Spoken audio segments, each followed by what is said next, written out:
नहीं होता। चलिए आपको साधुवाद है, आइए जरा थोड़ा विषय से जुड़े हैं। हमने कहा था कि लखनऊ चलिए अगर दिल में बनारस है। अब देखिए इसमें भी दृष्टि और भाव दोनों आ गए।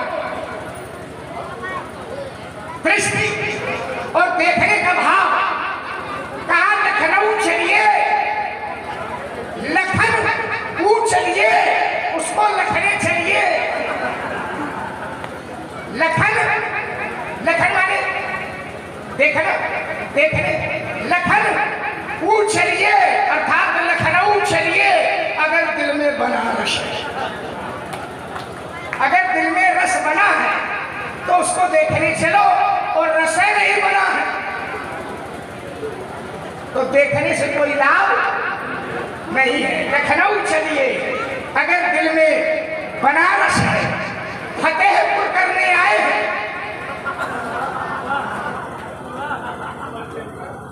फतेहपुर को फतेह करने आए हैं।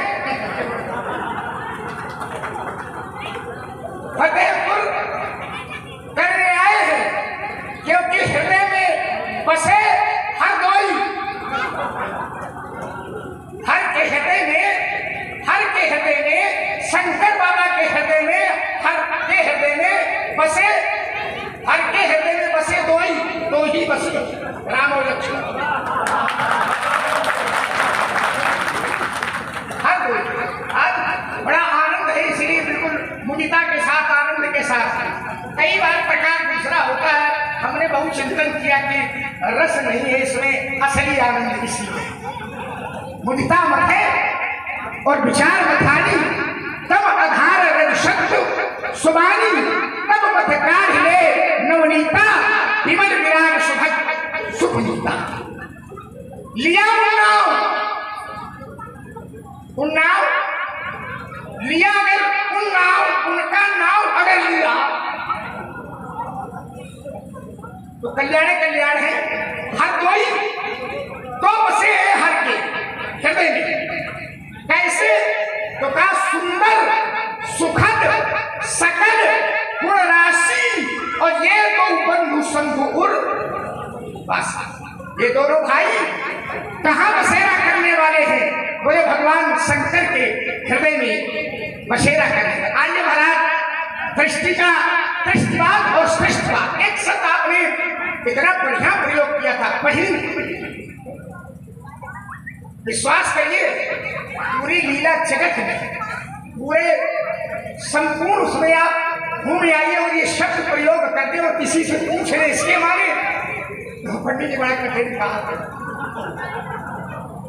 आपने जिस समय शब्द प्रयोग किया, यद्यपि फलसाय आप लिए हैं, सारी चीजें हैं, लेकिन अंदर से आधारित हो गया। वही यथा आदर्शो अमलेन धूमेन आवृतो वही, जैसे धुआं अग्नि को आच्छादित कर लेता है। आदर्श एक शब्द और है उसी पर जुबानी में, आदर्श शब्दों का प्रयोग देखिए। आदर्श, मैंने आदर्श से पूछा कि आदर्श माने, आदर्श से पूछा, हमने कहा इस शब्द का अर्थ क्या होता है? आदर्श माने उत्तम ने कहा नहीं, यहाँ जिस स्थल पर इस शब्द प्रयोग किया जा रहा है, आदर्श माने होता है, आदर्श शब्द का शाब्दिक अर्थ होता है दर्पण। वही यथा धूमेन आवृतो वही यथा आदर्शो मलेन च, आदर्श दर्पण मलेन च, जैसे दर्पण को धूल आच्छादित कर लेती है, अग्नि को धुआं आच्छादित कर लेता है। तो यहाँ बहिर माने अग्नि है और आदर्श माने दर्पण। अच्छा, दृष्टि का तो खेल है महाराज। आपने दृष्टि पर अपना चिंतन, अपना दर्शन आया, आपने कहा कि जाकी वैसी दृष्टि, वाकी वैसी सृष्टि, इस पर बड़ी यात्रा है। दृष्टिवाद और सृष्टिवाद को लेकर के मैंने जो भाष्य पढ़े हैं उस पर बड़ा खैर घर नहीं जाएंगे, गूढ़ हो जाएगा। दृष्टिवाद और सृष्टिवाद, जाति जैसी दृष्टि वाकी वैसी सृष्टि। इसीलिए दृष्टिवाद और सृष्टिवाद, आपने कहा कि अंधेरे में रस्सी पड़ी तो देखने वाले ने देखा तो चिल्ला पड़ा, सर्प पड़ा हुआ, सर्प है। तीन है इसमें महाराज, सर्प, रज्जुवत, मृग, जलवत, सीधी, रजत। रस्सी में सर्प का भाग, सीपी में चांदी का भाग और मृग कृष्णा जल का भाग। कई बार आंख देखती है पर ठीक से नहीं देख पाती, भ्रम हो जाता है। अब जैसे देखा तो उसने पर ठीक से नहीं देखा, भ्रम हो गया। बड़ी रस्सी है, सर भ्रम हो गया, ये भ्रम। सीपी बड़ी है, दूर से चमकती है तो सीपी में चांदी का भाग, चांदी पड़ी है। दोपहर में ग्रीष्म काल में आप बड़ी दूर तक दृष्टि दौड़ा करके देखते हैं तो ऐसा तो लगता है कि जैसे जल भरा हुआ होगा। तो क्या जल होता है? लेकिन फिर भी जल दिखाई देता है। मृग जलवत, इसी को मृग कृष्णा भी कहते हैं, तो वो जल दिखाई देता है लेकिन वो जल होता नहीं है। चांदी दिखाई देती है सीपी में लेकिन वो चांदी नहीं होती है। सर्प दिखाई देता है रस्सी में लेकिन वो सर्प नहीं होता है। आपने संसार के लिए जो दर्शन प्रस्तुत किया, ब्रह्म दृष्टि और संसार दृष्टि, अच्छा लगा। अब कौन किस दृष्टि, यही तो विषय ही हमारा था कि कौन किस दृष्टि से देख रहा है। मूल बिंदु तो हमारा यही था कि लोग देख रहे हैं तो अपनी अपनी दृष्टि से, अपनी अपनी भावना से देख रहे हैं। आप देख रहे हैं तो अपनी दृष्टि से देख रहे हैं, लोग देख रहे हैं तो अपनी दृष्टि से देख। कौन किस दृष्टि से देख रहा है? अब देखिए जरा, इसी संसार को का झूठ, इसे कोई झूठ कहता है, का झूठ, सत्य का कोई सत्य कहता है, कोई असत्य कहता है, कोई से सत्य कहता है और कोई से सत्यासत्य कहता है। का झूठ सत्य का जुगुल प्रबल को माने और कहा तुलसीदास परिहरे तीन भ्रम सो आप परिहरे तीन भ्रम सो आप पश्चात। आपने सुंदर भाव दिया कि जग देखन ये दृश्य है और तुम देखन हारे, वो दृष्टा है। विधि हरि सब धुन चावल हारी। अब देखिए देखने में यहां तक आपने कहा कि तीन प्रमाण माने जाते हैं और उसमें आपने कहा कि आत्म प्रमाण, फिर आपने कहा अनुमान प्रमाण, फिर कहा आपने प्रत्यक्ष प्रमाण। कहीं कहीं तीन प्रमाण है, कहीं कहीं चार शास्त्रों का है। अब वेद प्रमाण, शास्त्र प्रमाण, लेकिन कई बार वेद जिसकी बात परम सत्ता की जा रही है, आपने कहा कि देश काल विदिशम माही और कहा सो कहा जहां प्रभु। कौन ऐसी जगह है जहां परमात्मा नहीं है? माने ईश्वर सर्वज्ञ है, सर्वव्यापक है, सब जगह है, ठीक कहा आप। लेकिन इस ईश्वर के संबंध में, परमात्मा के संबंध में ये जो प्रमाण है ये भी ठीक नहीं बता पा रहा। मूल प्रमाण हमारा किसका बना? तो कहा वेद का प्रमाण मुख्य है। वेद अपौषे, दो शब्द हैं, एक पौषे एक अपौषे। पौषे पुरुष की रचना और एक अपौषे जो पुरुषीकृत नहीं है, अपौषे है, इसलिए वेद को अपौषे कहा।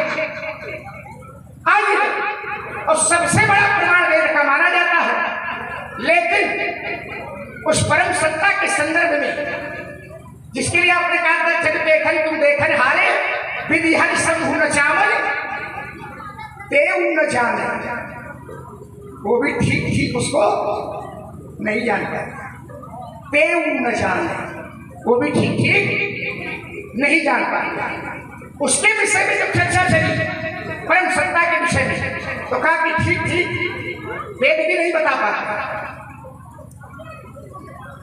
सारद श्रुति शेषा ऋषय अशेषा चारों को नहीं जानता। सारद शारदा वाग्देवी श्रुति वेद शेषा ऋषय अशेषा और चारों को नहीं जाना, जिसको ठीक ठीक कोई नहीं जान पाता है। वेद भी जब उसका वर्णन करते हैं, उसका निरूपण करते हैं, तो अंततः वो ये कहते हैं कि जितना हमने जाना, जितना हमने कहा, इतना ही नहीं है। नई की नित नित मता है, नहीं इतना ही नहीं है। अरे और जो हम बता रहे हैं नहीं इतने नहीं है, और नित्य निगम दान करते हैं। ईश्वर की सत्ता के संदर्भ में ईश्वर सर्वव्यापी है, सब जगह है। इस संदर्भ में मैंने एक महापुरुष से पूछा कि आपने जीवन में क्या पढ़ा? उस महापुरुष ने कहा कि बहुत कुछ पढ़ा। हमने कहा क्या निकाला? उसने कहा कि जीवन के 4 वाक्य सार निकाले। 4 वाक्य ईश्वर के संदर्भ में था, 4 वाक्य निकाले। बहुत पढ़ा और पढ़ने के बाद सार रूप में केवल 4 वाक्य निकाले। हमने कहा 4 वाक्य कौन कौन है? 4 वाक्य नहीं, 4 वाक्य। 4 वाक्य का विषय था। आपने पढ़ा, बाकी सब ले दे। हाँ, 4 वाक्य निकाले। पहला वाक्य था, ध्यान से सुनिएगा जरा, ईश्वर के संदर्भ में पहला वाक्य था, ऐ मन ईश्वर के दिए हुए पर संतोष कर। ऐ मन ईश्वर के दिए हुए पर संतोष कर, और यदि संतोष नहीं है तो ऐसा स्वामी खोज जो उससे ज्यादा रखता है। कोई दूसरा उससे ज्यादा है कोई किसी के पास? ऐ मन ईश्वर के दिए हुए पर संतोष कर, और यदि संतोष नहीं है तो ऐसा स्वामी खोज जो उससे ज्यादा रखता है। कोई दूसरा? ऐ मन पाप कर्म मत कर। ऐ मन पाप कर्म मत कर, यदि करता ही है तो उसका दिया हुआ अन्न जल धन वायु इत्यादि मत ग्रहण कर।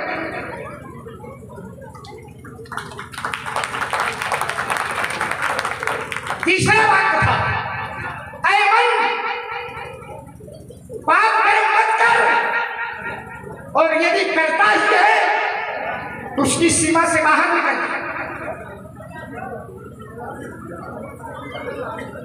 उसकी सीमा से या बचवाए, कहां तक उसकी सीमा? सब जगह उसकी सीमा, इसीलिए तो असीम है।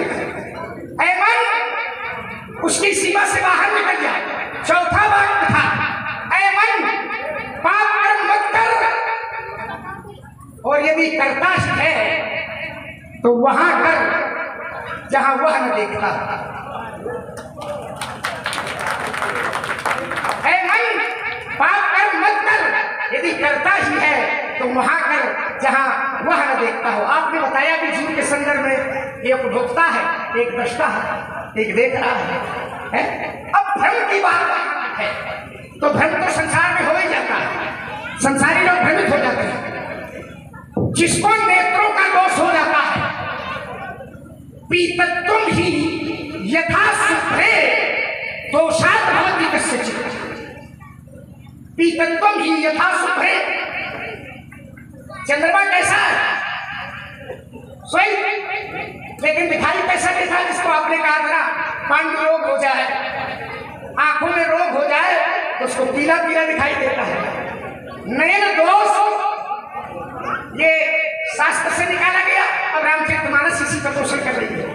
नयन दोष जाकम जब होई तो पीत वर्ण शशिकम कह सोई। ऐसा कहता है पीत वर्ण जब किसी भ्रम होए खगेशा तो सो कहा पश्चिम उयम दिनेशा। जब दिशा भ्रम हो जाता है जिसको तो कहता सूर्य पश्चिम दिशा में हो रहा है। भ्रम तो है जब दिशा भ्रम होए खगेशा सो कहा पश्चिम उयम। नौका रूढ़ चलत जग देखा पोते ही गच्छता सर्वात पुंसा सर्वात हाथी उछल नौका रूढ़ चलत जग देखा तो अचल मोह बस आप देखा।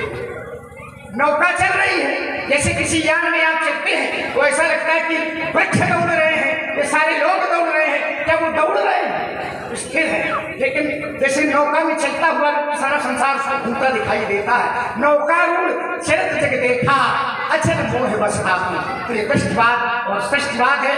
अच्छा लगा आपके विचारों से, हमको ऐसा लगा कि जैसे ये यात्रा दूसरे प्रकार की है और दूसरे ढंग की है, दृष्टिवाद और सृष्टि।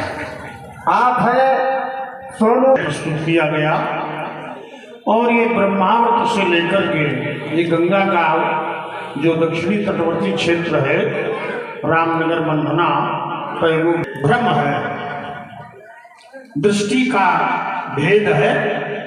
मैंने कहा दृष्टि दो प्रकार की, एक माया की दृष्टि और दूसरी ब्रह्म दृष्टि। वैसे तत्व तो एक है, दूसरा तत्व है ही नहीं विश्व में। ब्रह्मांड में, अनंत ब्रह्मांड में एक ही तत्व है। वो तत्व कौन है? का एको ब्रह्म द्वितीयो नास्ति, एक ही ब्रह्म है। एक मेवा द्वितीयम ओमित एकाक्षरम ब्रह्म एकम शब्द विप्रा बंधा बदंती एको देवा सर्वभूतेषु गूढ़ा। एक है ब्रह्म, लेकिन उस ब्रह्म की ही है माया अभ्युक्त नामनी प्रवेश शक्ति रणाद्य विद्या का परा। उसी एक ब्रह्म की माया है, वो अभ्युक्त नाम वाली है। वेद ने कहा, देखिए विषय तुम्हारे बस का नहीं बच्चों, एकाग्र अजाम एकाम लोहित शुक्ल कृष्णाम बंदी प्रजा सजमाना स्वरूपा। अजाम वो अजा है, एकाम एका है, लोहित शुक्ल कृष्णाम वो लोहित रजोगुणी है, शुक्ल माने शतोगुणी है, कृष्णा माने तमोगुणी। लोहित शुक्ल कृष्णा वन्नी प्रजा नाम सजमाना स्वरूपा, वो ऐसी माया है। और तीसरा तत्व है जीव, उसी ब्रह्म का अंश ममैवांशो जीवलोके जीव भूता सनातना। माया का अर्थ क्या है? माया संस्कृत का शब्द है, मां माने नहीं, या माने जो है नहीं और फिर भी सत्य प्रतीत होती है। मानुष ने कहा जासु सत्यता के जड़ माया, ब्रह्म सत्य है तो माया मिथ्या है, लेकिन ब्रह्म की सत्यता से ये मिथ्या माया भी सत्य प्रतीत होती है। जासु सत्यता के जड़ माया भास सत्य इव मोह सहाया। ये सत्य की तरह प्रतिभाषित होती है, दृष्टिगोचर होती है। देखिए जब समाधि में श्रोता वक्ता हैं तब आनंद की अनुभूति होती है, इसलिए समाधि बनाओ, समाधि बनाइए। एकाग्रता विषय बड़ा गहन गूढ़ चल रहा है। तो ये बताया कि ब्रह्म एक है और उसी का अंश जीव है, लेकिन माया द्वारा भ्रमित हो गया। ईश्वर अंश जीव, इसको सरल कर दें, ईश्वर अंश जीव अविनाशी चेतन अमल सहज सुख राशि सो माया बस भयो गुसाई बध्यो कीर मरकट की नाई, तब ते जीव भयो संसारी, छूट न ग्रंथि न होए सुखारी, फिरत सदा माया कर प्रेरा, काल कर्म स्वभाव गुण घेरा। ब्रह्म है जैसे योगश्चित्त वृत्ति निरोधा, चित्त की वृत्तियों का निरोध योग है, वो है वृत्तियां प्रमाण, विपर्य, विकल्प, निद्रा। ईश्वर की विपर्य माने भ्रमात्मक है, कुछ प्रतीत कुछ हो, जैसा अंधेरे में पड़ी रस्सी साफ, यत् सत्वाद बात सकलम रज्जु यथा हे ब्रह्मा। भागवत के मंगलाचरण में तेजो वाज प्रदान यथा विनिमयो यत्र स्वर्गो बरखा। मरुस्थल में उष्ण रेत को देखा हिरण्य, तो उसने समझा वहां जल है, दौड़ कर गया, वहां बालू मिली। ऐसे ही मनुष्य सोचता है कि वहां सुख मिलेगा, वहां सुख मिलेगा, और जीवन भर दौड़ता रहता है तो सुख नहीं मिलता। ये भ्रमात्मक जगत है, भ्रम है। ये भ्रम सहज में मिटता नहीं है। ये भ्रम झूठम सत्य जाए बिनु जाने, जिन भुजंग बिनु रज पहचाने। ये भ्रम है, ये संशय है, और संशय रूपी सांप संसार में जीव को डस रहा है। संशय रूपी सांप इस संसार में जीव को डस रहा है। और ये संशय रूपी सांप अगर मित्र मित्र में आ जाए, जैसे पुत्र में और ये अशोक में आ जाए, तो मित्रता समाप्त। संशय सांप ऐसे ही संशय सांप अगर भाई भाई में आ जाए तो भ्रातृत्व तो समाप्त। पति पत्नी में अगर संशय सांप आ जाए तो गृहस्थी बनता था। संशय बहुत तगड़ा सांप है, काट खाता है, वो सब नष्ट कर देता है।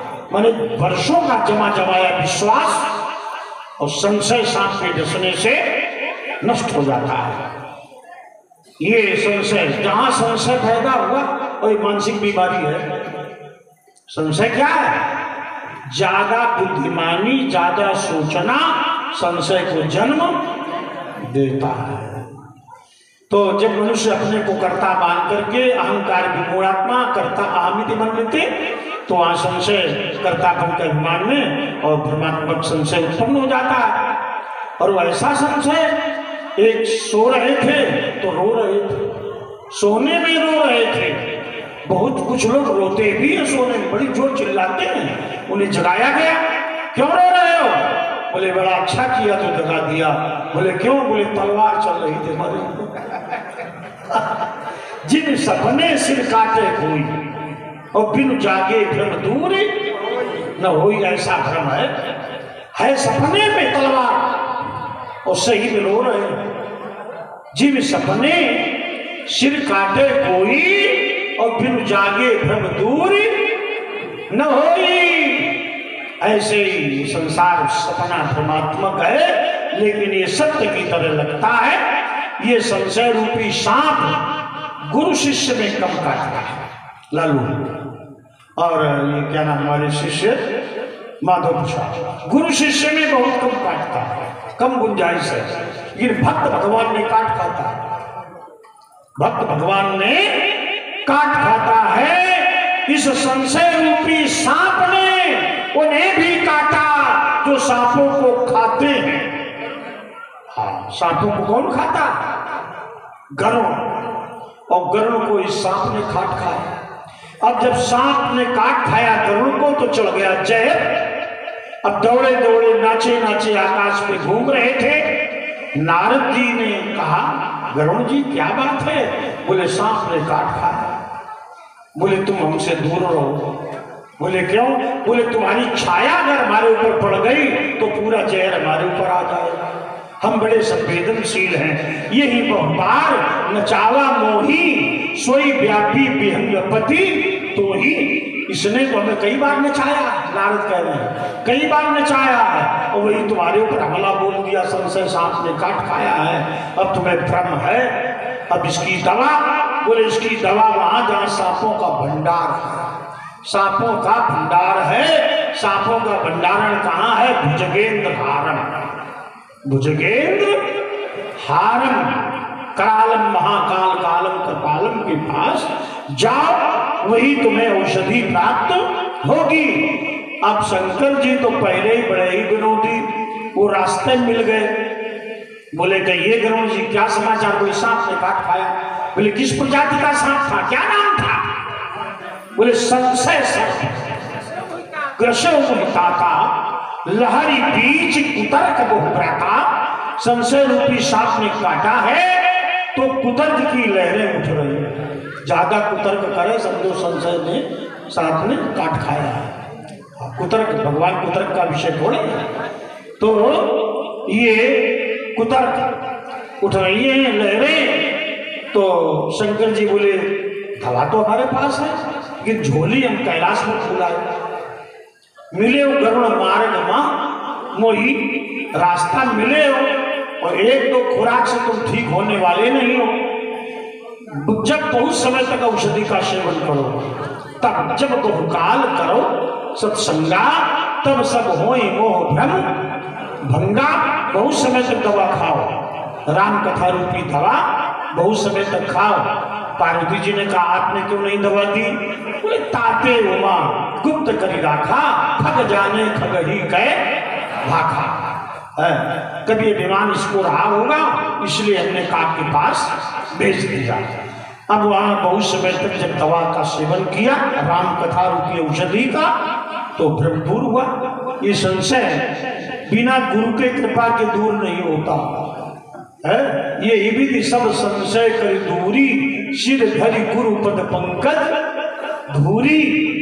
ये संशय गुरु प्रतिष्ठ वेदांत वाक्य विश्वासा श्रद्धा, गुरुदेव भगवान के द्वारा उपदिष्ट वेदांत वाक्यों में विश्वास से श्रद्धा, और श्रद्धावान लभते ज्ञान, श्रद्धावान को ज्ञान की प्राप्ति हो जाती है। तो ये संशय भ्रमात्मक है। लक्ष्मण ने एक बात बड़ी अच्छी कही।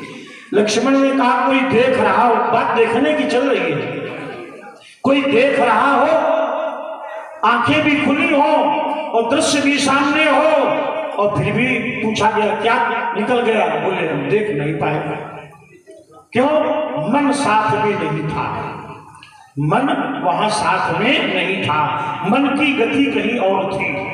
क्योंकि मन की गति कोई साधारण नहीं है, जागृत दूर उदय थी। ये बहुत तीनों अवस्थाओं में चलता है, जो सुप्त सुप्त जागृत तीनों अवस्थाओं में चलता ही रहता है। गीता ने कहा चंचलम भी मन कृष्ण प्रमाथि बलवत् दृढ़म तस्याहम निग्रहम मन्ये वायु दुष्करम। ये मन बड़ा चंचल है, आंधी के वेग से भी ज्यादा चंचल है। इसको रोकना आंधी के वेग को रोकने से भी ज्यादा कठिन है मन को। ये अर्जुन ने, एक भक्त ने कहा भगवान से, तो भगवान ने कहा कि असंशय महाबाहो मनो दुर्निग्रहम चलन अभ्यासेन तो कौते वैराग्येण च गृह्यते। यद्यपि मन बड़ा चंचल है, ये सत्य है, लेकिन निरंतर अभ्यास करो, निरंतर वैराग्य करो तो ये मन वश में हो जाएगा। लक्ष्मण ने कहा कि मन जो है जब साथ में नहीं होता है तो इंद्रियां काम नहीं करती, अच्छी बात है, लेकिन मन भी तो बहुत, मन स्वतंत्र थोड़े है, मन की स्वतंत्र सत्ता नहीं है। अनेज देखम मनुष्य जवीयो, वेद ने कहा आत्मा मन से करोड़ों गुना अधिक शक्तिशाली है। ये मन है नाशवान, आत्मा है अविनाशी। ये जो मन है ये पंच भौतिक कलेवर में निवास कर रहा है। जैसे परब्रह्म परमात्मा नारायण, और नारायण से जो उत्पन्न हुआ महत्तत्व, महत्तत्व से उत्पन्न हुआ अहंकार, तीन प्रकार का, सात्विक राजस तामस, और फिर उससे आगे सृष्टि हुई पंचमहाभूत। पंचमहाभूतों में उत्पन्न हुआ आकाश, आकाश से उत्पन्न हुआ वायु, और वायु से उत्पन्न हुआ अग्नि, अग्नि से उत्पन्न हुआ जल, और अग्नि से उत्पन्न हुआ जल, देखिए, और जल से उत्पन्न हुई पृथ्वी। तो ये पांच तत्वों से शरीर बन गया। जब पांच तत्वों से शरीर बन गया तो इसमें पांच है ज्ञानेंद्रियां, जैसा लक्ष्मण ने गिनाया, पांच ज्ञानेंद्रियां, आंख, कान, नाक, जीवा और त्वचा। पांच है कर्मेंद्रियां, हाथ, पैर, मुख के भीतर वाक शक्ति, और उपस्थ बल विसर्जन के दोनों अंग, और इनका राजा मन। तो मन इनका हो गया, लेकिन मन पर शासन किसका? मन पर शासन बुद्धि, सुनने योग्य संवाद है साधकों के लिए। मन पर शासन है बुद्धि का। तो गायत्री मंत्र जब पढ़ते हो तो क्या कहते हो? धियो यो ना प्रचोदया, धियो मन में सद्बुद्धि मिले। जब सद्बुद्धि मिलेगी तो मन हमारा वश में बना रहेगा। तो ये मन के ऊपर बुद्धि और बुद्धि के ऊपर आत्मा और आत्मा के ऊपर परमात्मा। यदि आत्मा परमात्मा का ही अंश है, लेकिन आत्मा उनका अंश है, स्वयं पूर्ण नहीं है। जब तक विलय नहीं होगा, बिंदु सिंधु में जब तक लीन नहीं होगा, घटाकाश महाकाश में विलीन नहीं होगा। तो इस प्रकार आत्मा से प्रेरित होकर इंद्रियां कार्य करती हैं। आत्मा से प्रेरित होकर इंद्रियां कार्य कर रही हैं। ये मन, ये सूक्ष्म शरीर है, मन बुद्धि चित्त अहंकार वर्णों प्राण के साथ में जाते हैं। और तब तक ये सूक्ष्म शरीर साथ जाता है जब तक माया का आवरण भंग नहीं हो जाता, तब तक ये जाता है। लेकिन जब माया का आवरण भंग हो जाता है तो ये सूक्ष्म शरीर की सत्ता समाप्त हो जाती है। तो ये जो आत्मा है, देखो एक प्रश्न बनता है, बड़ा सुंदर प्रश्न बनता है कि शरीर तो जल गया, जला दिया गया, कर्म किसने किया? शुभ और अशुभ शरीर ने, हाथों ने, पैर ने, मन ने, इंद्रियों ने ये कार्य किया। पाप भी किए, पुण्य भी किए, और ये शरीर जल गया, नष्ट हो गया पंचभौतिक। लेकिन आत्मा निकल गई, और आत्मा है कैसी? अविनाशी। आत्मा को दंड नहीं दिया जा सकता। नैनम छंदंत शस्त्राणि नैनम दहति पावकः न चैनम क्लेदयन्तापो न शोषयति मारुतः। आत्मा अविनाशी है, न जायते म्रियते वा कदाचित नायं भूत्वा भविता वा न भूयः अजो नित्यं शाश्वतोऽयं पुराणो नायं हन्यते हन्यमाने शरीरे। अर्थात आत्मा अमर है, अविनाशी है, प्रकाश है, दंड नहीं दिया जाता। लेकिन एक बात बताओ अशोक, जब आत्मा निकल गई शरीर से और है वो परमात्मा का प्रकाश है, तो अब वो दूसरे शरीर में क्यों जाता? परमात्मा का प्रकाश है आत्मा, और काम शरीर ने की।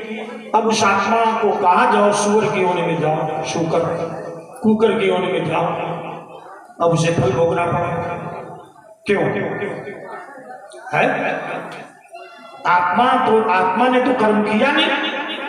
कर्म तो हाथों ने किया, पांव ने किया, आंखों ने किया, जीभ ने स्वाद लिया, अंगों ने स्वाद लिया, और परिणाम आत्मा को भोगना पड़ा। ये तो यहीं जल गए, सब नष्ट हो गए, यहीं पड़ गए। आत्मा को कभी कुकर, कभी शूकर, कभी पशु, कभी पक्षी, कभी मनुष्य योनि मिलती है। क्यों? क्योंकि है तो इंद्रियां, लेकिन प्रेरक इनका आत्मा।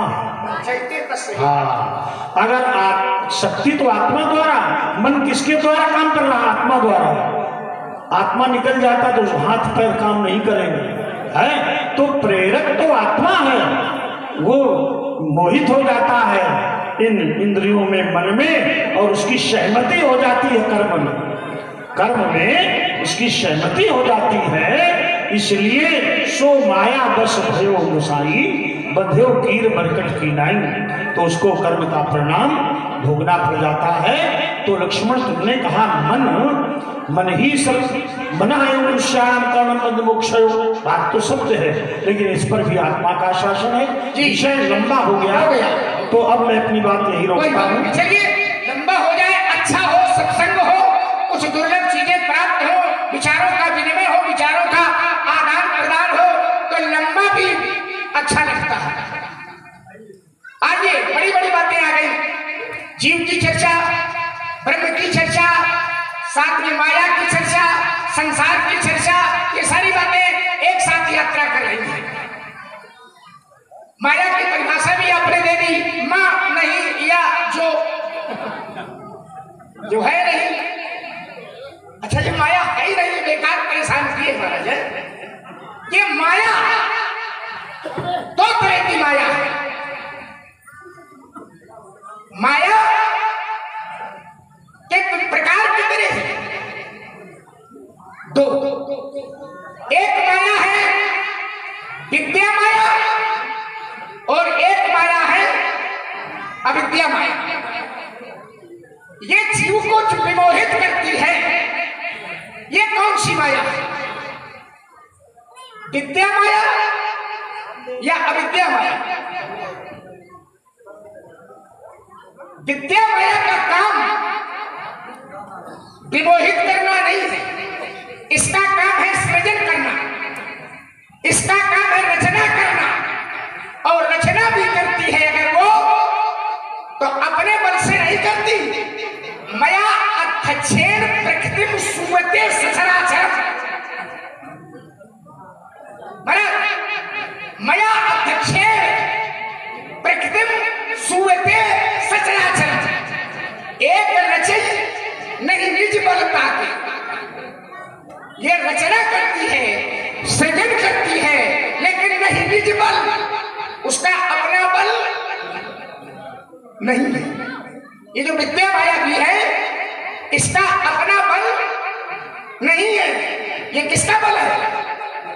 ब्रह्मवाणी के चौथे अध्याय में नर और नारायण, देखिए नर और नारायण दोनों खड़े हैं।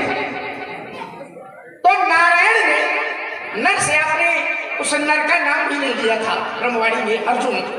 तो चलिए चूंकि आपने यात्रा की है तो मैं उसको भी नहीं। तो चौथे अध्याय में परमात्मा ने कहा नर से कि इमं विवस्वते योगम प्रोक्तावान अहम अव्ययम्। विवस्वान मन में प्राहु मनुष्वा के प्रवीण। इस पुरातन योग को मैंने कल्प के आदि सूर्य से कहा, सूर्य से मनु, मनु से छाग, एवं परंपरा प्राप्तम एवं राजऋषियों विद्सा काले इस महता योगो नष्टा परंतप। परंपरा से ये चली, योग ये चला। मैंने सूर्य से कहा, सूर्य से मनु, मनु से छ्वाक, छ्वाक से राजस, परंपरा से चलते हुए अंततः ये योग नष्ट हो गए। फिर परमात्मा ने कहा कि साई वाला मया, मैं अद्य आज योग प्रोक्ता तेनाम पुरातन, उस पुरातन योग को आज भक्तों से ने सखा चैत रहस्यम हेतु दुरुत्तम, अपना भक्त और सखा जान करके उस रहस्य को, जो पुरातन योग को मैंने कल्प के आदि सूर्य से कहा था, आज मैं तुमसे कह रहा हूं। तो जीव स्वभाव से नर ने पूछा कि सूर्य का जन्म तो बड़ा पुराना है, हमारा आपका जन्म तो आज का है, तो मैं कैसे विश्वास कर दूं कि इस पुरातन योग को आपने कल्प के आदि में सूर्य से कहा था? तो भगवान ने कहा बहुन में विदितानि जन्मानि तो चार्जुन तानि अहम वेद सर्वाणि न तुम वेद परम तप। मेरे और तेरे बहुत से जन्म व्यतीत हो चुके हैं, लेकिन तानि अहम वेद, तानि उनको अहम मैं वेद जानता हूं, न तुम। उन सबको मैं जानता हूं लेकिन तू नहीं जानता। अब मैं क्यों जानता हूं और तू क्यों नहीं जानता? तो वही आ गई विद्या माया। मैं इसलिए जानता हूं कि अजो अपि सर्वव्यात्मा भूतानां ईश्वरो विशर प्रकृतिम स्वयं अधिष्ठाय संभवामि आत्म माया। सारा संसार जो पैदा होता है वो मेरी विद्या माया से पैदा होता है। पर जिस समय मैं धराधाम पर आता हूं साकार संग रूप धारण करके, तो उस प्रकृति को भी अपने आधीन करके उत्पन्न होता हूं। इसलिए तू नहीं जानता है उसको, मैं जानता, सबको तू नहीं जानता, मैं जानता। आइए जरा माया की चर्चा चली। अब माया है, एक तो माया विद्या माया है और एक हो गई अविद्या माया। अविद्या माया में उसके लक्षण तमाम बता दिए, प्रकृति, शक्ति, सत्या, मूला, तूला, योनि, अव्यक्ता, अजा, तमा, तुच्छा, अनिर्वचनीय, अनित्य।